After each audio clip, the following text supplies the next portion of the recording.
Franck Kalolo a porté plainte contre Martin Fayulu na Théodore Ngoyi na cour d'appel ya Gombe pour na Franck Kalolo a lobby que Martin Fayulu na Théodore Ngoyi va ça dit bon outrage na chef de l'État.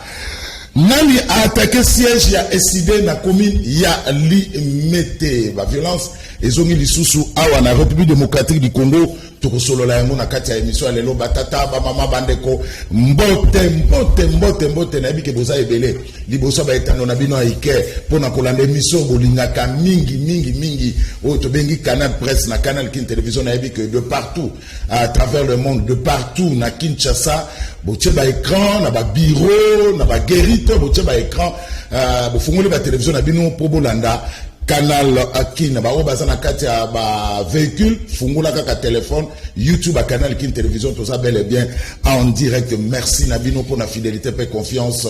Mbote bipa ibiso bozwami. Bon pesa disusu. Merci na équipe technique o basunga rabiso. Chaque tongo bakata ka pongi na bango, musala ba pona yango yo po bayaka kusala po grâce na bango ne bomo na rabiso na baitando ike Freddy Taki Adolphe Dominguez Tata Mobicha na moni kuparabola mona ya yolo Rodi Louadio, Serge Makoso, mon Congo central, comme chaque vendredi, na réalisation.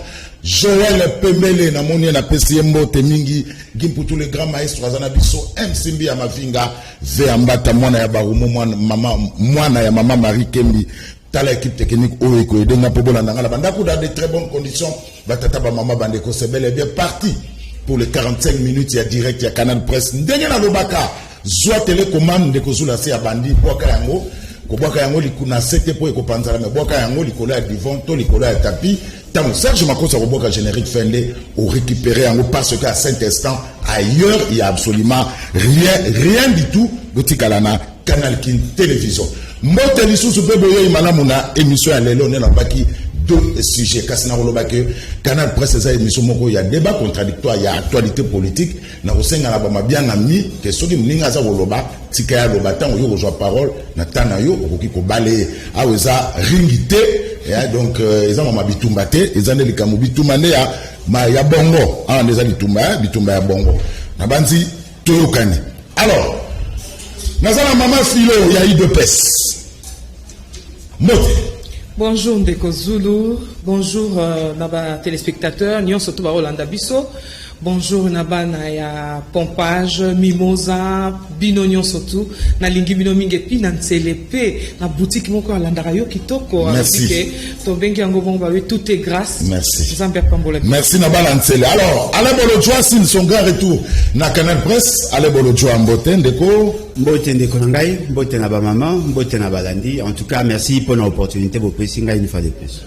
Mama Chantal Moboni ya SID la muka azana biso awa Mama Chantal bazola na pas en direct na potonde ba mabenga minoso Mama Chantal mbote na yo mama mbote Ndeko Zulu mbote na ba co-débatteur na ngala plateau mbote na bana Congo nyoso na diaspora pe na kati ya mboka surtout mbote na ba Kinois ya Moamba ya Chango o nyoso lobi ba compatir na likambo ekwela kibiso pe ba bengi ba msusu ba eti na ndaku ba msusu ba eti sur place na bureau. Voilà, vraiment merci beaucoup. Et ça deuxième sujet. Alors, combat du ciel ko arbitre ezalale bolojwa Mama Chantal contre Mafilo tobike eza ring mais ring ya bongo eza ya makofite ya bongo bino ne bozo kala biso boboyeba nani akogane mais na makanisi alors ale bolojwa Franck Kalolo porte plainte contre Martin Fayulu et Théodore Ngoyi pour naïe à lobby outrage au chef de l'État. Est-ce que c'est normal? ndeko na ngai ebani ke mutu nyonso azali na droit ya kosaisir justice soki amoni ke badroit na ezali lésé. Mais loko eza osala pasi ezali ke bato bakomi kokomisa yango lokwa théâtre, lokwa baaventure. Ndeko na biso wana ye moko ayebi baintention na ye, mais loko eza pasi ezali nini. Babiloko oyo bandaki koreproche Kabila, oyo bandaki koreproche Mobutu, oyo bandaki koreproche Laurent Désiré Kabila, lelo baintensifie yango davantage. Et puis, qu'on se rende compte, je crois que Batunio surtout va se rendre compte que Bataï DPS va aller très dangereux.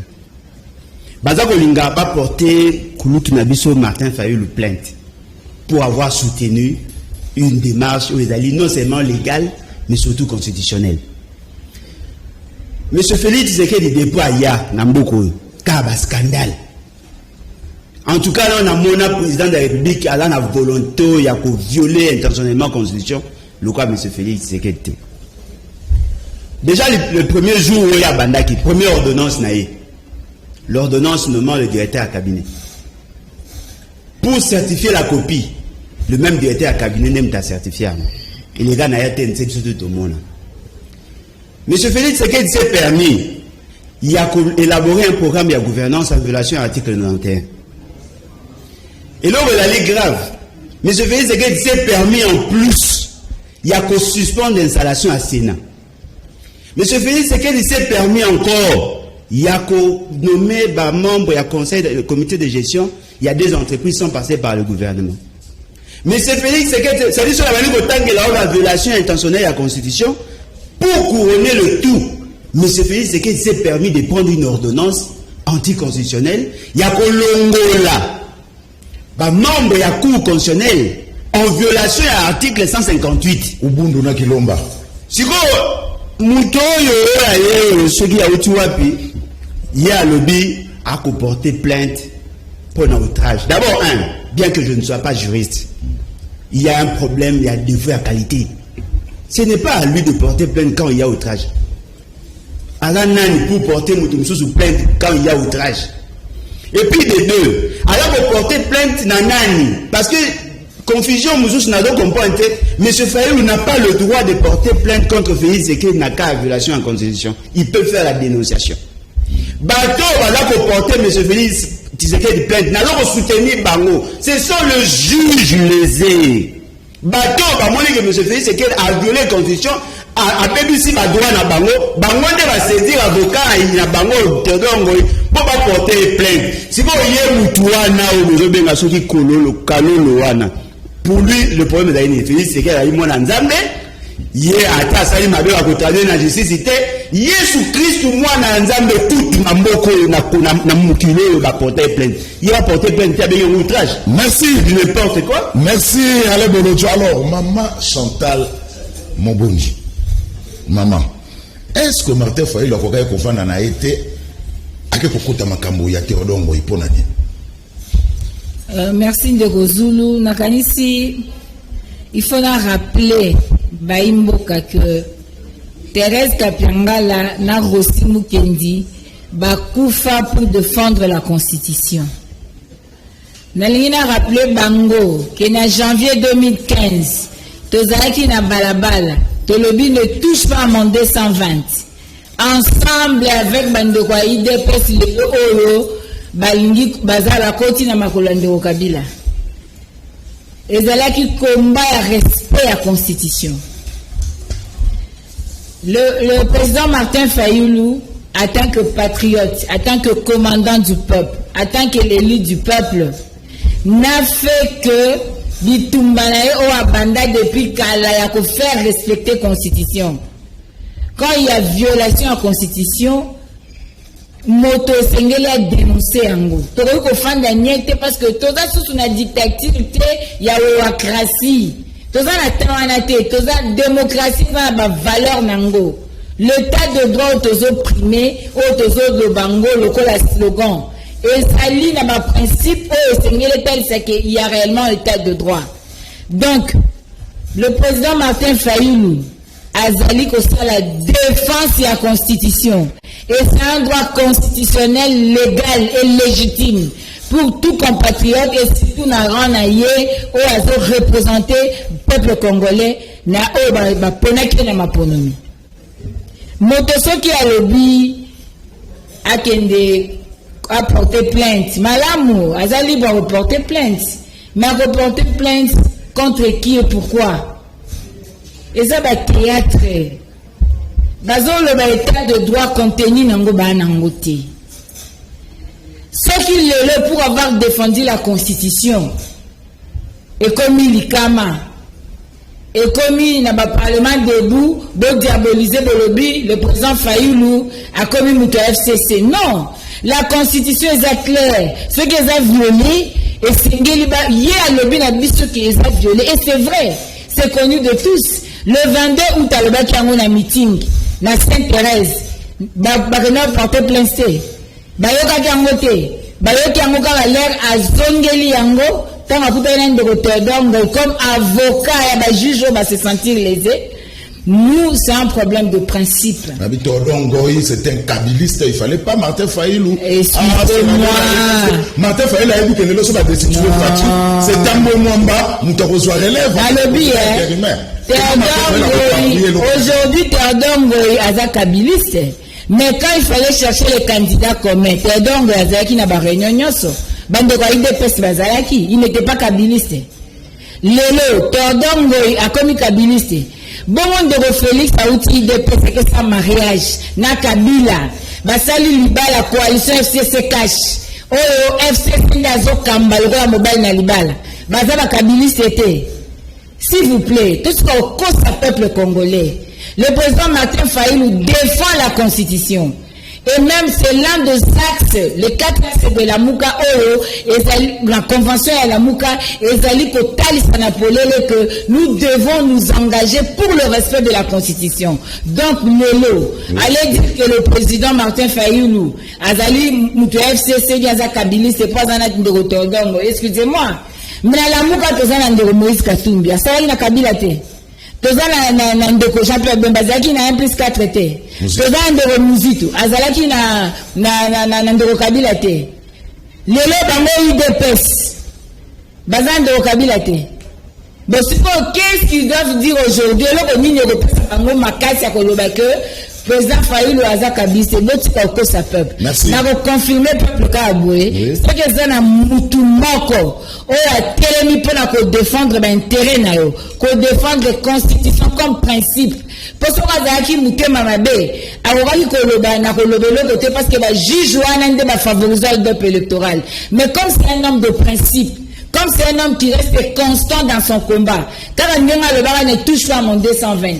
Car Ndenga Makila Rosina Thérèse Kapianga l'équité pour réclamer constitution de respecter pas de 3e mandat, Aza cohérent, il continue dans ça, dans tout la bloc aux Maman Chantal Mambo. Alors, on a signalé à téléspectateurs que 4e invité à comme Bisso, comme on est Patrick Malanga, Aza communicateur, il y a AFDC, Patrick Makanga, Aza communicateur, AFDC, il y a un homme cool, tu vas battre. Zoa micro. Et ça AFDC, il y a un homme cool, tu vas battre. Ça peut être un micro pour battre.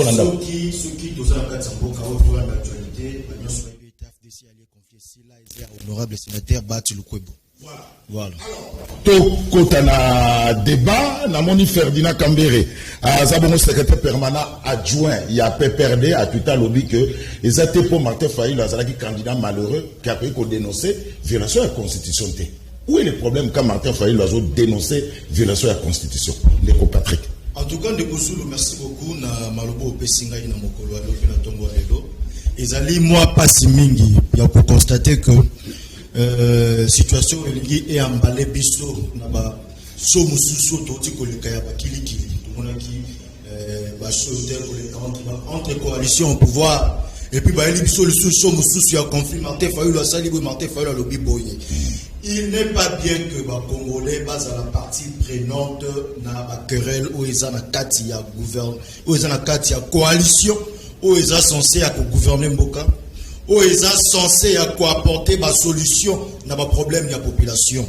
Alors, il faut plutôt que les Sabango, Maye Oyo et Sengeli Bassa, la Pona Kolongola Mboka, la situation Oyo, les Kambo et la querelle Oyo, ils ont le col à net de Tomonaki, Bamakambo, tu le Kayabaï, Baïke. qualifié qui a un mot de novelas et qu'on sort pour dire que ce sont des distractions pures et simples. Et d'ailleurs, ça n'a même pas sa raison d'être. Parce que il faut s'attaquer plus aux choses sérieuses qui est comme un individu. Mais oui, le pays, tous les Namboka Moko a bangé, il y a miné les plus détails. Mais on dit c'est alors, la politique. s'il faut te compter un peu pour la maison pour la population. Mokonzi Mboka, Kalamite Manazo qui est en sous l'autre aux adhésents. Et bazo mais toujours dans le système. Il y a Makele à gauche, puis à droite. Et si quoi la population, et si Kanini Toche peuple là comme spectateur.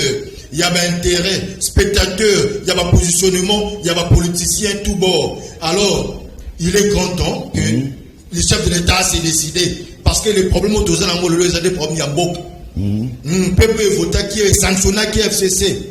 En 2018, ils ont posé un résultat. Et non de guerre politique, et non de querelle qui n'apporte rien à la nation. Il est grand temps que le chef de l'État puisse convoquer un consensus qui va mettre ensemble tous les Congolais afin de parler politique du pays, afin de parler social de la population, afin de parler bien-être de la population sur le plan sanitaire et sur le plan sécuritaire.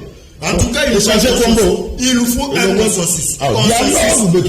Dialogue, consensus, Tonio César le poteau. Il nous faut un consensus beaucoup plus sincère, inclusif et large, et non ces genres de guerre. Ça, c'est dormir la population qui attend beaucoup. Des gens qui sont en train de le diriger maintenant. Merci, M. Patrick. Alors, question de FDC, voilà, cache. AFDC est allié et alliés regroupement autonome où il y a la majorité parlementaire, tout ça, tous alliés la majorité parlementaire de par la charte Tosignaki. Le 1er avril 2019, tous alliés wana comme autonome. Merci Patrick. C'est la pardon de Kosovo. Merci. Baïke Balandaki Bisso, Baïke Baïke, Tolongwaki, Namolongo, il y a FCC, Bisso Tosa autonome, Totalinde Mingi. L'intérêt à la population. Merci. Merci beaucoup. Alors, Mafilo. On accuse Tshisekedi violation à la constitution, c'est trop, Mafilo. Merci Mingi. Nabandi nanko nandeko nanga Alain Bolojwa, on a pesipé mbote mbali boso tukutane na plateau. Et là on a zali ko regretter azo benga monsieur Tshisekedi. Na yebite so aza master na ye, to aza nani. Tozali devant le président élu de la RDC, un peu d'égard, un peu de respect au chef de l'État. Donc, Azali, le président garant de la nation, c'est bel et bien lui qui gère et qui est aux commandes de notre pays. Un peu de respect. Yami Balé Nali Kolobak, lorsqu'on dit qu'il y a un individu au Yafundi, il s'agit bel et bien d'une ONG. Voilà. Ndekozulu ndengo zabo so monike toza na compatriote moko zali na mboka na biso constitution ezali violée et sengi na mutunyo soza na droit au porter plainte na likambo monike ezo sepelisa yo to ezo sepelisa yo te a fortiori une ONG là quand mbala moko na moniye de l'individu ou bien d'une institution ONG qui a porté plainte contre le président contre Fayoulou, Mbalamoko a chuté, n'a eu d'épaisse. N'a yébité allusion à Saliango par rapport à Yanini. Donc c'est pour dire qu'il y a un acharnement par rapport à ce parti qui est au pouvoir. Nalina le Baboui, quand on dit que Bazaliko violé constitution, à l'action mais il faut y avoir la constitution à Wate. Il faut y avoir en tout cas na 5 pour les téléspectateurs surtout au Landaka. Botanga très bien, on est dans la constitution, na téléphone pe koma. Tanga 150 mobimba. Et lobby nini. Et pesi moutou droit ya kolongo la magistrat juste donc ma juge ou azali en pouvoir pendant son mandat balongola. Non mais il fallait vous latin en 2021. Na alinéa nango 4 et lobby nini.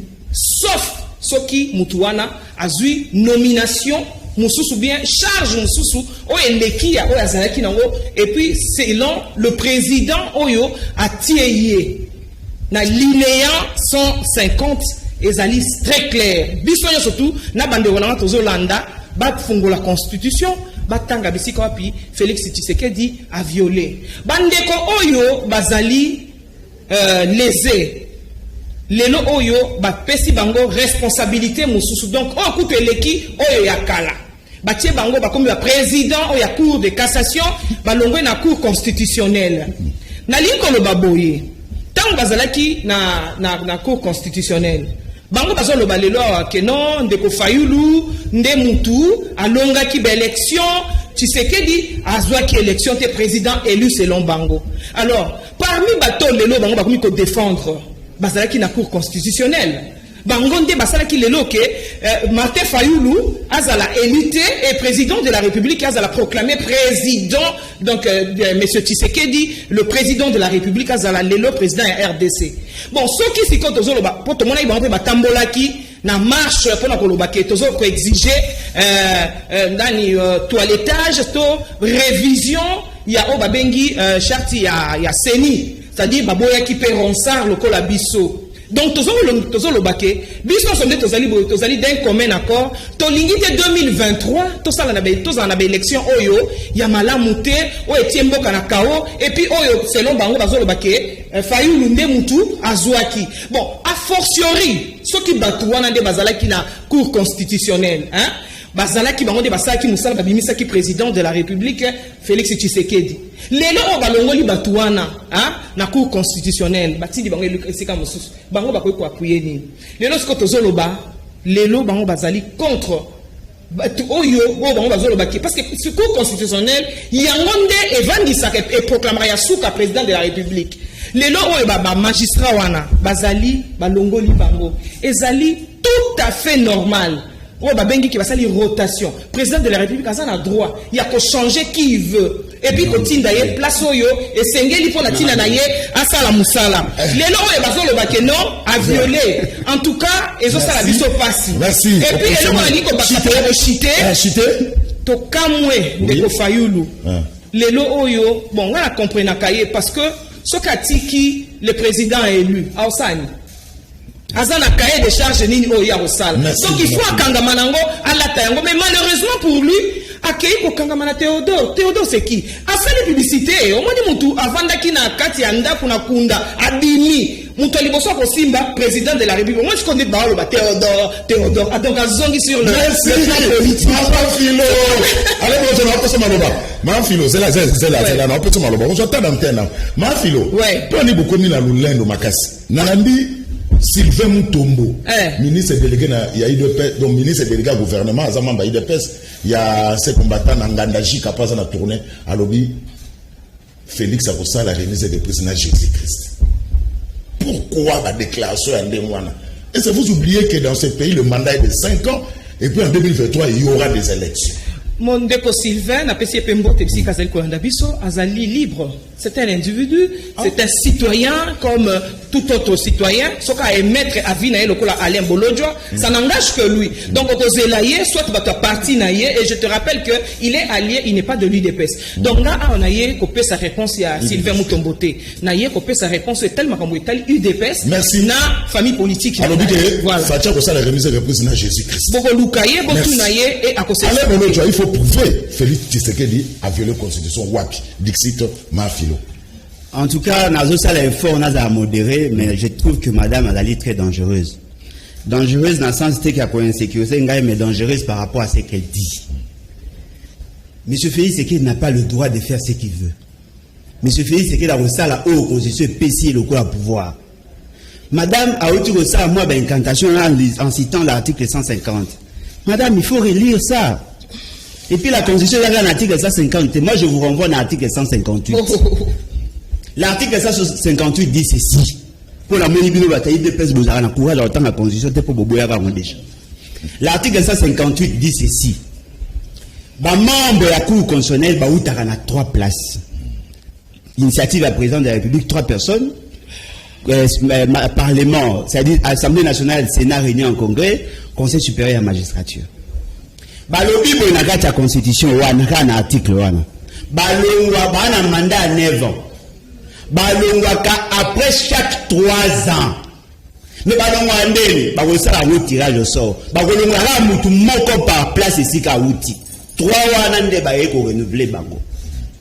Bien sûr, le message n'a pas conduit au bazar traditionnel ou au bazar géré par la coutume. Mais attendez, nous sommes battus pour avoir cette constitution. Bien que parlement de Bounabino, vous n'avez même pas participé à l'élaboration de la constitution. Nous sommes battus pour avoir cette constitution. Et nous nous sommes sacrifiés pour avoir cette constitution. Vous n'avez pas le droit. Il y a ça, M. Félix, c'est qui dit non, et voilà, après Nzambe Dali, Yone Moutoulaye, Mokondi Alliance, Orosa, Oyonso Lingi, Moutoumsou Soukouna, ministre d'État, ministre à l'État, à se permettre à Félix, c'est qu'il a effectivement, pour ça, on a Jésus-Christ, mais pas dans ce monde, au-delà. Il y a beaucoup de ça, mais ici au Congo, il va partir. La loi, 1 minute 30. La loi 13, numéro 13, base 026, il y a 2013, portant organisation et fonctionnement à Sine. Il y a un cours constitutionnel. Article 6, même chose. Pour toi, la cour constitutionnelle, et là qu'on dépend de la Conseil supérieur à la magistrature, et là qu'on dépend de la Félix Tshisekedi, et là qu'on dépend de la Parlement, et là qu'on dépend de la Constitution et la loi. Il faut poser la 3 ans après. En gros, la cas de décès, en gros, il y a démission, en gros, a fait un mandat pour aller il y a 9 ans, en gros, ceux qui va faire le tirage au sort. Mais ce pays, c'est qu'elle a nommé 2 personnes en même composant dans le Conseil supérieur à la magistrature. Il a pris une ordonnance. Mais ce pays, c'est qu'il suspend l'installation à Sénat. Oh non, à la garante, attendez, des ordres n'a pas eu parti et sous Kakuna. Oh, les amboka, oh, papa n'a pas eu là, Tokolingango jamais. Il y a un babou. Chuté par là, il de pèse. Bino Bodé, c'est pas un bino Kabatu, Bandakala. Domaine, à ta domaine, il m'a maîtrisé. Même la loi, vous avez un juriste belé. Qui a donné l'ordre, qui a dit à M. Félix, c'est qu'il dit, il y a qu'on a cette ordonnance, il y a qu'on nomme Bajijoine. Et puis le lot, nous attendez. Qui a dit au président de la République. Alors, déjà, on a un président, c'est comme on a un non, attendez, non, c'est moi le modérateur. M. Félix, ceux qui ont la méchanation de Félix, c'est que Adali, M. Félix, c'est obligé de nous sommes en direct, l'émission est suivie de partout. La République démocratique du Congo n'a qu'un seul président, il s'appelle Félix Antoine. Je ne suis pas obligé à vous dire un président. Par élégance. La dernière messieurs, il a déjà élégance. Par impolitesse. Allez, Bolodjoa. Comme ça, la politique est invitée. Ah, au moins, la dernière messieurs. Non, moi, j'ai pas de respect. Si vous voulez, le Moli, mais c'est la dernière Félix. Mais nous n'avons qu'un seul président, il s'appelle Félix Antoine Tshisekedi. Minimum de respect. Mais monsieur déjà respect. Ceux qui demandent qu'ils allaient appeler dans le monde, il y a Félix. Parce que attendez, ce que nous voulons, c'est quoi? Voilà. Quand vous amenez la philosophie à la société traditionnelle, comme ça, M. Félix, c'est que le quoi en Zambé, vous savez erreur. Moi, aujourd'hui, je vous dis, tout ce que vous voulez. Personne n'a le droit de violer la Constitution et rester impuni. Mais ce pays, c'est qu'il doit être poursuivi et arrêté. C'est ça la Constitution. Il a violé intentionnellement la Constitution. L'article 165 de la Constitution.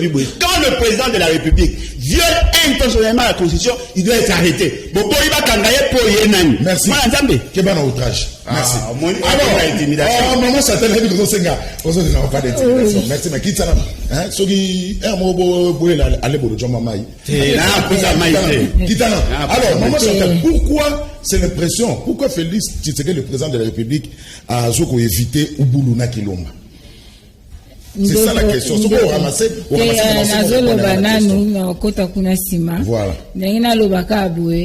Tango UDPS ezaki na opposition baza benga ndeko Kabila nani. Ah. Na otuna sumo tuna mususu. Institution président de la République est prête à serment sur base anime. Il y a respect. Ça ma réponse interrogatoire, interrogative na kokolo.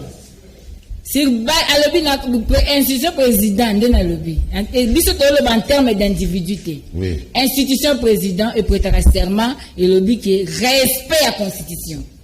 Et quand il y a violation de la constitution, tout Congolais a le droit de manifester, de dénoncer, même de poursuivre. Est-ce que vous pensez aujourd'hui la lutte qu'on a menée depuis des décennies et parce qu'il faut maintenant faire des organisations basées sur le plan sociologique.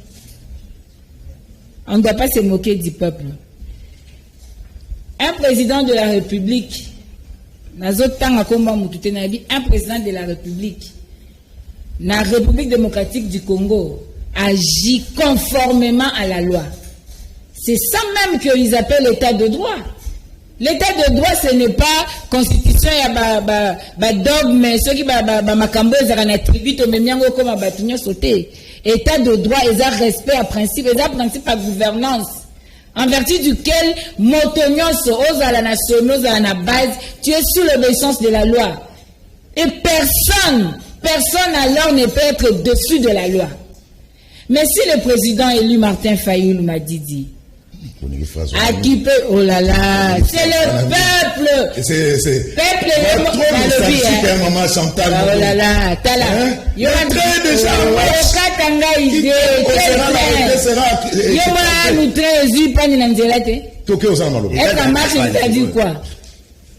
t'as la libala au pribiso, au président Fayulu à Sala qui n'a peuple. Peuple m'tala t'es bag alliance. Et ça libala te salema qui quelque part. Nde basala qui libala wana ou bien la ferme moko beauté. Libala wana et salema qui na urne. Peuple m'tala t'es qui bag. Donc ce peuple a bien président élu au Pexabi sauté. Nazolo baboye. Tokei mama tokei tango zo kendepe. Nazoloba. Nalobi que soki moto ayebi ke bato nde banyokola kingai.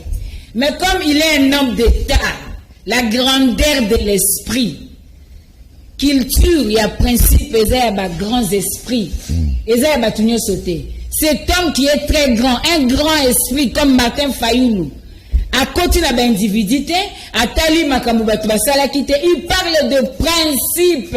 Oui, c'est le régime pays. Il faut défendre la constitution. Et ceux qui ont violé, et l'ont dit couleur T, et l'ont dit échelon T, et l'ont dit dignité, et Sengeli Motoana za la réprimer. Donc il faut vous féliciter ceux qui ont grand.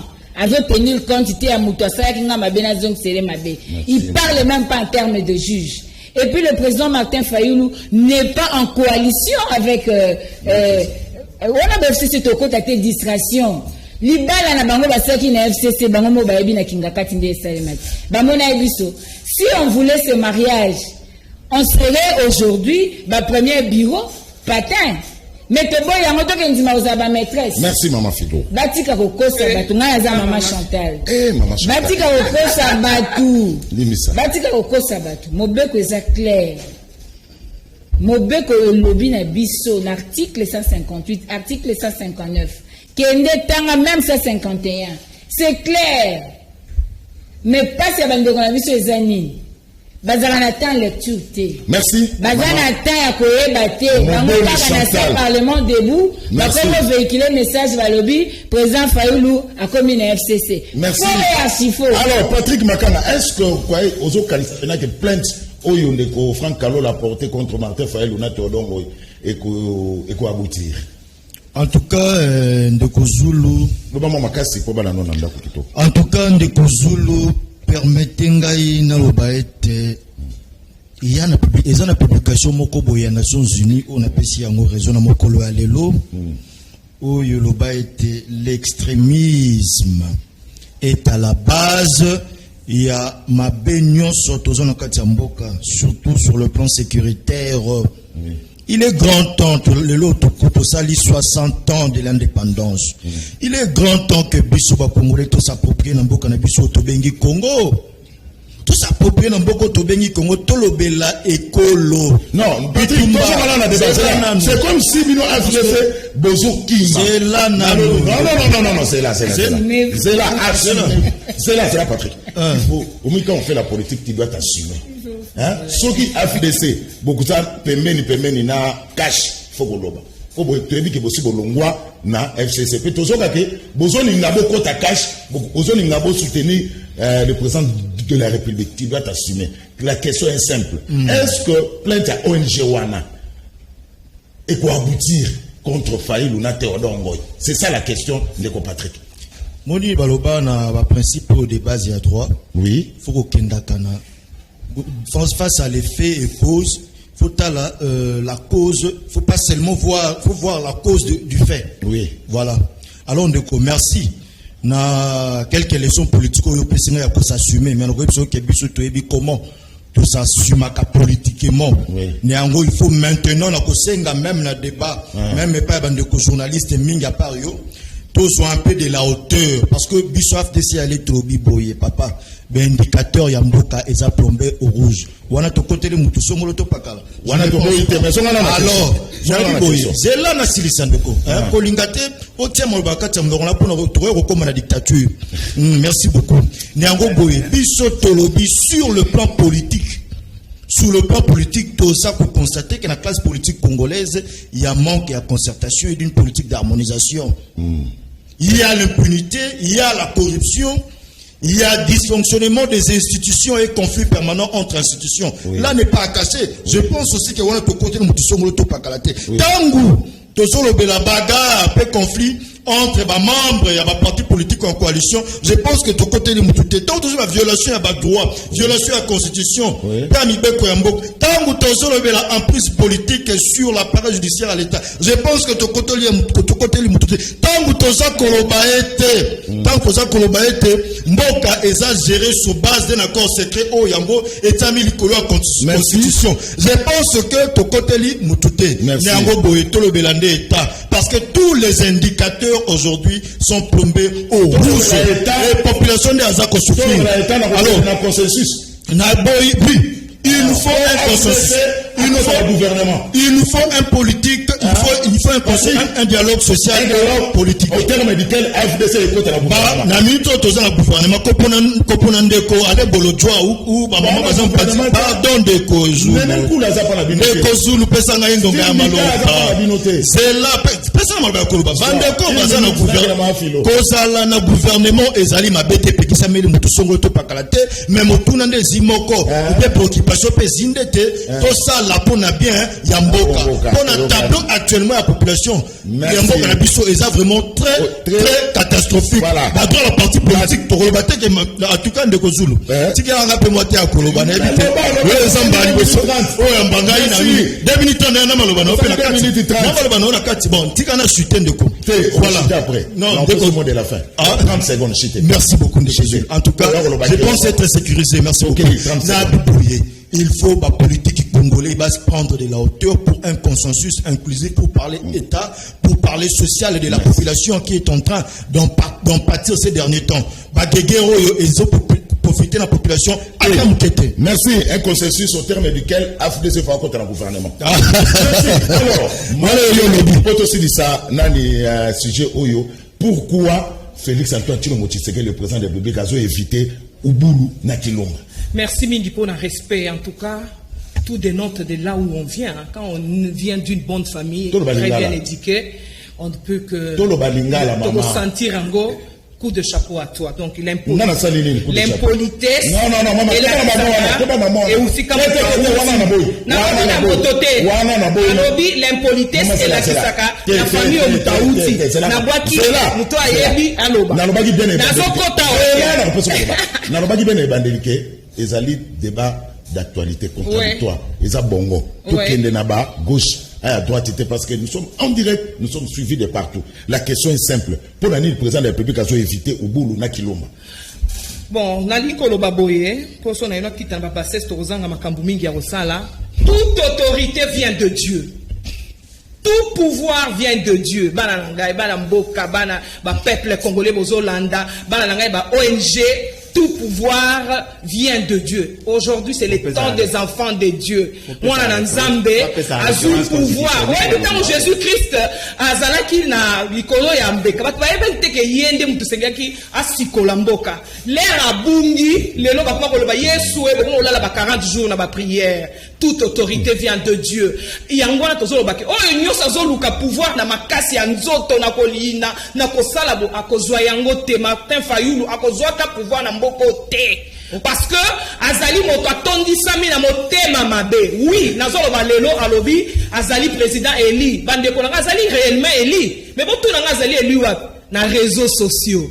Ozo comprendre, balakisa kibiso tapi o ya président élu là auta kimboka mikili ayaki. Tala mukuse boloko la mwana bitendi. Donc pour la sabino ke o e komi je ya muto azolinga ko lutter pour na ko se maintenir mawa parce que soka tikinze mboyo akokende wapi malheureusement pour tata oyo la banaki ko tala vraiment la monnaie kaza sage akezo muto yo asakata na loboko te odongo ya zana alors sa publicité na ye la question on se le bakango on a mis le président public à ça éviter ubulu na kilomba azali ko éviter ti de konangai le tas de droit on de kauto lobake ezali un projet vide non c'est en marche.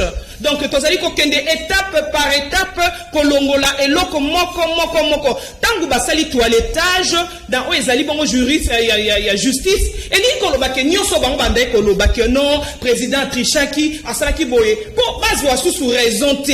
Voilà pourquoi basali ko changer, basali ko ngapotia quand même bato asika. Na comprendre tendere nyezo sala bango passe. Bon comprendre que basombami déjà na mwana mboko azana kingakati musane ko somba bato soko za esprit pété asombi yo asomba pété asomba yé tout ça donc trip ko lobake na makasi ya nzoto ko so pouvoir te président oyazali en place oyazali ko tia makambo en marche président merci nzambe apambola ye apambola merci on a débat contradictoire ezali ngonga bana nzambe merci na yo merci.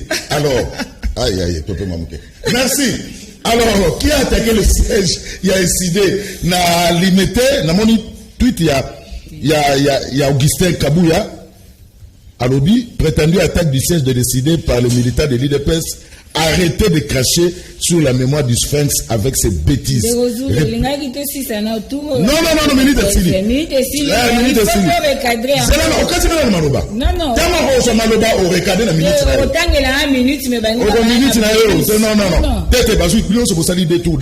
Réplique Augustin Kabouya. Ça va recadrage et puis c'est geste. D'abord, papa comme maman là bakuta ki yote ya deuxième na maman c'est moi qui dirige le débat répondez nana papa deux ko accompagner bakuta ki yote bakuta ngate tika na loba na loba tu ramasses tout na loba minute de kwa lobby merci na sepeli de kwa lobby au monique quand on vient communiquer il faut te l'accès un certain niveau de quoi confirmer à lobby peuple ne soit un réseau social confirme qu'il a voté Randé Fayoulou. Donc sur les réseaux sociaux, c'est Martin Fayoulou. Très bien. Le 22 août, légitimité immortalisée mon ami, Martin Fayoulou. Mais les bandes les débats, au possibiso mode de conduite, au lobito tcha mayele nde bongo sala qui jale le temps. Mayele bongo sala. Na lobby le président Martin Fayoulou a été réellement élu. Bango Fayoulou baza élu. Tilelo. Bazara combien na Kinshasa? Combien na Bas Congo? Combien na Katanga? Eza mawa. Le président Martin Fayoulou lelo. Azam muto biso to kota moni masola parlement debout. Yango ba kota peuple. Président Martin Fayoulou ton son bazatin. Ana pris moko mutu bon pris na mo mezirango zate. Au-delà parce que Azan en soit 80 millions de Congolais. On va laisser bague alliance. Le ko la yo bi masola kingakati. Ade na pouvoir na bango. Le ko la yo bi masola kingakati deal na bango bisike uta. Ce n'est que normal à comme ça bin de Kabila somba rabatu. Mais Martin Fayoulou, basomba qui était pour prix et banité. Azan a plus de 80 millions de Congolais, onction populaire. Donc, nous avons somba zate. Bango, c'est pour ça, jalousie, pour me na bango, bakanta azouel bango maîtresse. Baki ne t'attend sous une AFDC. Il n'y a pas président Martin Fayoulou, sauf qu'il n'a besoin à poste. Elle n'a pas un vice-président. Mais la grandeur d'un homme, le background, et la question le bien ne peut pas avoir le poste sans pouvoir. Le pouvoir est ailleurs. Donc on ne peut pas blaguer avec cet homme. Nazoye sa maman, à travers tous ces gens, Oya Bango Bazali, Kozamasola Parlement de Roubaix, on a plateau intellectuel. bayeba que aussi longtemps bako profaner benjir contre Martin Fayulu bon ça est le côté alien na bango le biot tous les signaux sont en rouge. Il serait important Fandayo Sabiso sur le plan macroéconomique. Voilà la politique. Et voilà ce qui a été fait. Voilà, on a débordé. Oui, j'ai les chronos. Dirigé aussi. Non. J'ai les chronos. Non, c'est la question à tout le monde, on répond de thé. Non, ça répond à la question. Mais la question, 1 minute. Oh là là. Voilà. Merci, Ndegozulu Nazolo Babo. Peuple Aeba. Voilà. Moi, si FCC Kombonae, il de pèse. Baboti Bana Bisimbi. Nzala. Corruption, passi, état de droit slogan, bangonde ba ene à solo ba komika na violence. Pona zolo ba na violence wana, ba supporta ka dialogue nani débattre, pour argument za la rate ba kokarate à part ki dialogue. Yango to vivre na plateau. Yango moni na violence wana, etindi bango ba lobité. Mama Chantal, nzamba pese ngolu, abimisa ba vérité. Et sengeli to ciblé. Ba eko visiter si délimité. Baeko visiter si délimité ba blongoli ba drapeau ba brutaliser baeko lukanga na zala kité pe ba lobiso ba kutaki nga ba ngaba sisanga ba obangisa mututé s'il vous plaît. C'est un droit constitutionnel na congolais nyonso à appartenir na parti politique alingi.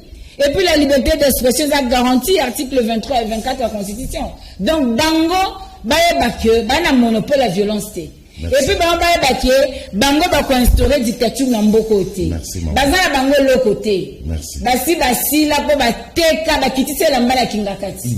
Bazali na valeur mokoté devant peuple congolais. Ata lelo bango ba lobby. Ba fingi ba lobby président Fayulu ba kingakati peuple wana za dupte. Ayebi ke bango nde. Merci maman Chantal. 5 minutes. Ba kingakati bango. Vous pouvez attendre merci. 5 minutes. Merci. Conclusion, Neko Patrick Makanga. Conclusion, et M. Sili. En tout cas, de Kozulu, on a évité une personne aux anadouas à 5 minutes. Quand même, dans le bas. Il y a une émission après moi en direct qui matin. En tout cas, Ndeko, permettre un gars, et l'autre, il y a Yambuna Kolobete.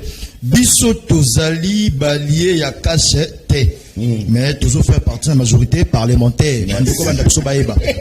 Toza balié à cachette politique, toza dynamique. Bon, tobi boye, toko tane na essentiel parce que no ka o batanga ba komba bato, boye, oh monsieur té tout ça. Mboka ezalaka dirigé sur base ya programme ya chef de l'État.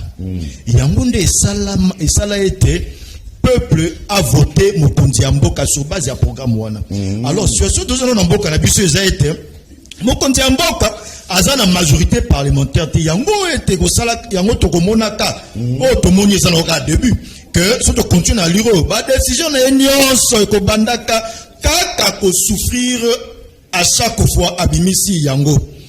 Nango na zongi na mutuno yo tunio ya ba makambo na ba milice consort ndeko ba attaquer ces incidents parce que tous un peu na moi na débat likambo ezali wana to bengi autorité à l'état aza na responsabilité à sécuriser l'individu songolo pakala na kati ya mboka mais autorité à l'état eza senti te na kati ya mboka na biso.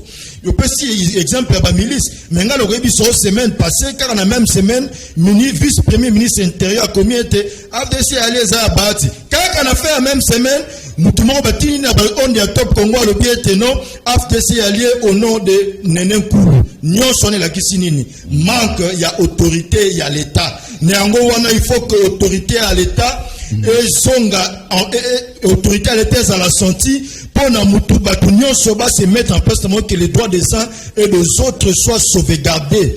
Néango wana il est grand temps de tobier temboka vraiment eza ndenge mo ya ko sakanate na lingate ko bandia mamazolo ba bandeko bazo nda biso en dépit ya makele ya ba politique mais total la paix pour sécuritaire pour social mboka to ebela le cadre macroéconomique eza par terre to lobela perte ya valeur ya monnaie na biso na monnaie étrangère to lobela insécurité na Fizi tolobela insécurité na Uvira, insécurité na Ituri, o bandeko na biso ya Congo baza kokufa mokolo na mokolo. Nango bamba kere luana na boyi to boyi ete peuple comme partie prenante ya ba kere ya politique pour na ete à se retrouver tena kati. Merci. En tout cas, conclusion dans ce qu'on a allé Bolodjo. Merci mingi ba téléspectateurs bana mboka bo landa biso ba lobi na biso watokamwe ba bengi biso leo tokomi mwasi ya FCC.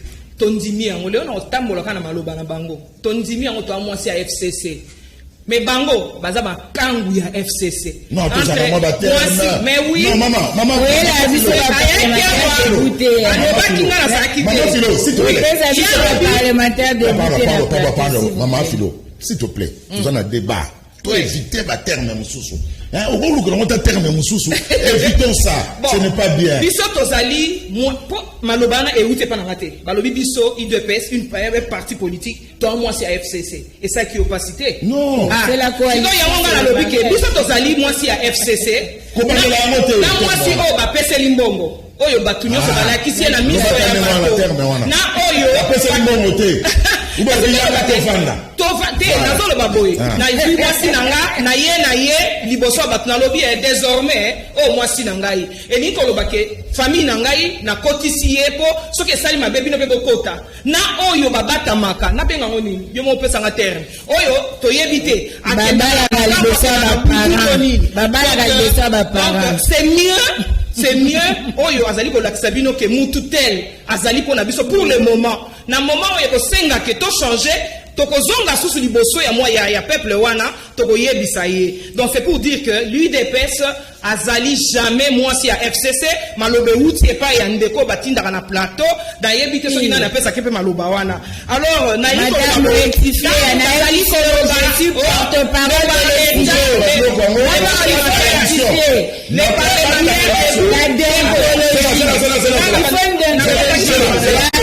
moi je Maman Chantal, c'est trop bas. C'est là. Canal Presse c'est faux pour nous. C'est là. Non, maman. Tout ça en direct. Idéologie. Si vous avez la boue, ils ont discrédité l'émission. S'il te plaît. Azali, cherche la qualité, il y a le choix. Maman, c'est là. Il faut le choix de maman, c'est là. Ouais. Azali, charge la communication, il a décidé.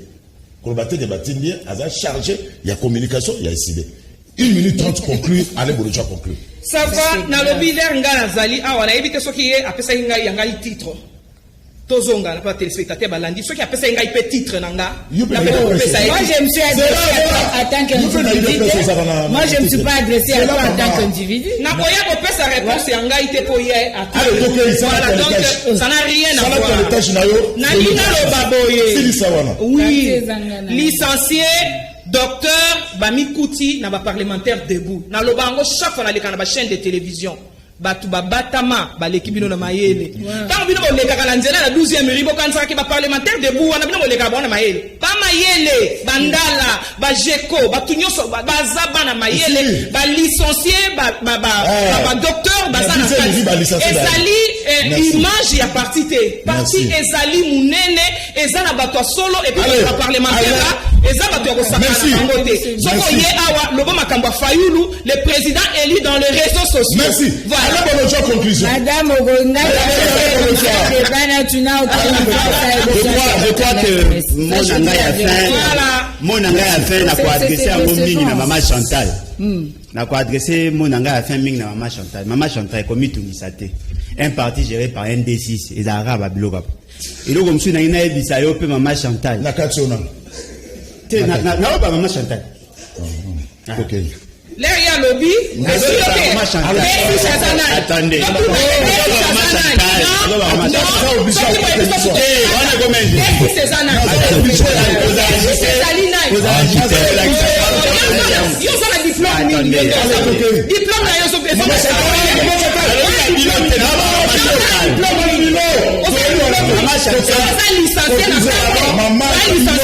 S'il te plaît, tu ne fais pas prêt.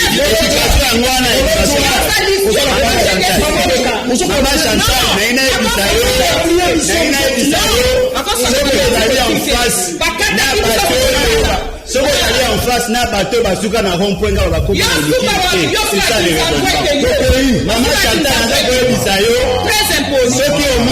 Soki omoni aye na TV, aye kobeta masolo ya politique et kayebi te kanga motema. Eza problème na yo te il faut zonga yekola. Soki non, si Maman Chantal. Akoyebisa mutu mususu na koloba kaka Maman Chantal. Maman Chantal, soko omoni mutu. Lelo bandimi ke babala bango na FCC. Et que baboyi nano eloko bapesa ki bango ya avantage te. Parce que moi so aboyi mobali a divorcé ta. Bango baboyi ko divorcer pour la nini parce que apesa bango 23 points. Maman Chantal kanga mutema bateka molimo. Maman Chantal so okuta ina muta oluka molimo ya kosomba. Kende na ibe pes bagoteke na yo. Merci. C'est que quoi. Moi je vais m'adresser maintenant à tous ces Congolais là. On va soutenir monsieur pays c'est que na pesi na yebi na reconnaître que bino libertaire ya ko soutenir. Mais boye bisa batu nyonso bazala nzinga na ye. Même ata ye moko soki mwa ko ebisa ezali. Bokonzi ya ye eotina kinga kati géré par la constitution. Soki ala ko respecter constitution te muta ko respecter ya kozala te. Yango te ko ebisa ye akeba. Comment le juge que ça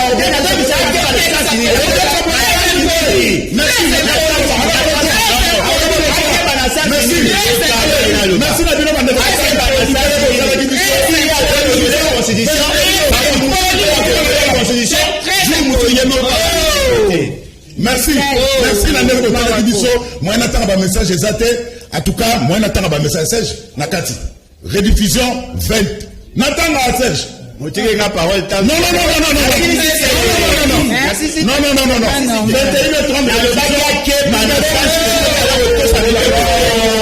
Ça y était. C'est ça que rediffusion.